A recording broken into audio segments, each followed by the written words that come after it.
Hello, my name is William Mobley. I'm going to read a note here regarding a NAPA Max Auto claim that is currently under pursuit, item number 5089. My feeling is this is a level of corporate bullying upon this really good local auto repair center that I have done work with for several years, and it's a shame that it's come to this level. And in support of Max Auto, I'm taking the time to help them as the transaction included something of my own. And let me read the letter. This letter was sent to NAPA. It was sent including, as you see here, certified mail that was received by the NAPA people. It was directed to Lou Fator, head of NAPA Auto Care Program. It was sent to Scott Davis, the regional manager, and Tony Mayweather in Atlanta. When I speak to you today as a business person and having done with Max Auto for 20 years, my company is respected in the community for over 25 years. We've been recognized as an Inc. top 500 company in America. So taking the time out of my time to do this, it's a meaningful representation I'd like to share with you. But here's the letter that was sent to them. NAPA, to whom it may concern.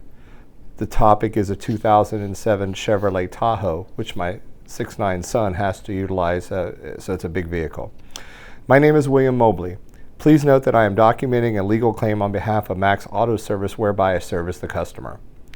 Moreover, this documented claim will serve in part for filing a legal action against NAPA for direct negligence on both defective parts, willful avoidance, and the direct non-acknowledgement of parts warranty representations by NAPA sales agents to investigate failed parts following repeated attempts by Max Auto Service for them to review.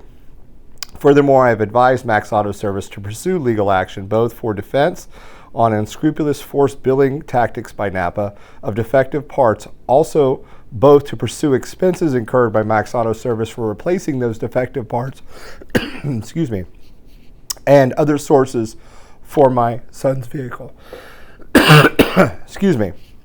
While the NAPA parts assembled in question remain intact on the bench in inspection, there has been 0 visits by NAPA representatives to investigate the failed parts.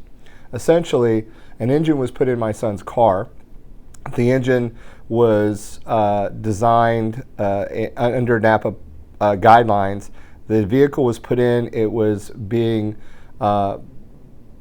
an additional water pump was recommended by the agent, and a week after we received the vehicle, it failed again. The water pump had failed and caused damage to the upper portion of the engine. Again, no one has gone to inspect this yet. NAPA has begun to do things like try to press the customer, being Max Auto Service, virtually then back to me for these services.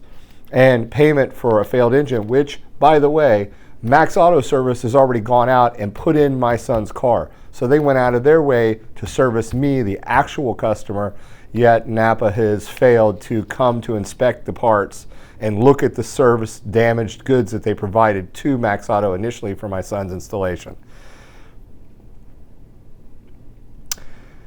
Following continued requests by Max Auto Service to NAPA, Max Auto Service has since replaced the engine in my son's vehicle with parts obtained elsewhere. Not my original request of NAPA parts due to the lack of responses of all level. I would have loved to have had genuine parts in my son's car, but now that's not even possible. As an established business owner and former founder and chairman of 3 NASDAQ publicly traded companies, I understand mechanical failures. Additionally, I'm very good friends with both WebS, Epicor CEOs, whom I've designed software provided for my companies, thus I'm very familiar with part sourcing, OEM, and original parts. Max Auto Services and/or Terry Demantian has directly serviced all of my vehicles, from various exotic sports cars as well as our family vehicles, including my son's 2007 Chevy Tahoe, referencing the parts in question here too. And at no time during the 20-plus year relationship and over $60,000 in documented repairs have I experienced the complete neglect of parts warranty representation by any supplier having dealt with Max Auto in my relationship to my vehicles. The proposed action by NAPA for collections against Max Auto Service, whereby a collection notice has begun to collect, instead of trying to determine that they have failed parts, they've chosen to pursue this auto service repair group for the money on the failed parts.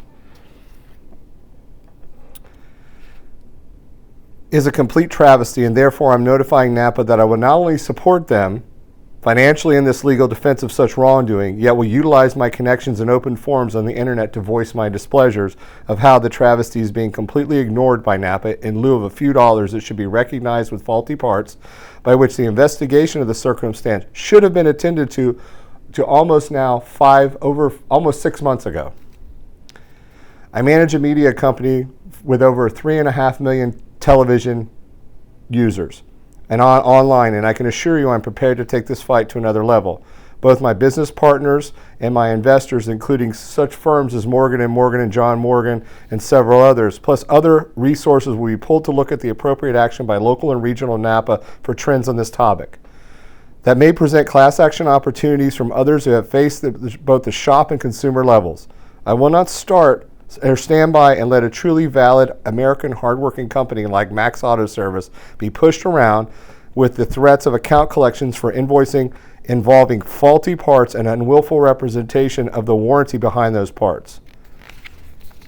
I share this with you today because if anyone has similar problems, please note that there's an email on the page that says napaisunfair@gmail.com. Please send your notifications so that we can move forward and try to stop this from ever happening again. And it's unfortunate that an American institution like NAPA is ignoring their customers and their customers' customers, which build the foundation of what happens in America using American parts. Very, very, very disappointing. But as I say, we will stand by no levels of corporate bullying at all, which is happening by them trying to force them to pay for a bill on bad parts. They should have come out. They've continued to neglect it. That engine still sits on the bench. Dust is continuing to collect, showing the scoring in all the faulty areas that any general consumer doesn't even take an expert to see. While they could have provided an inspection, and they still should to this day, it's very disappointing this is happening. I hope everyone will support this action. Thank you.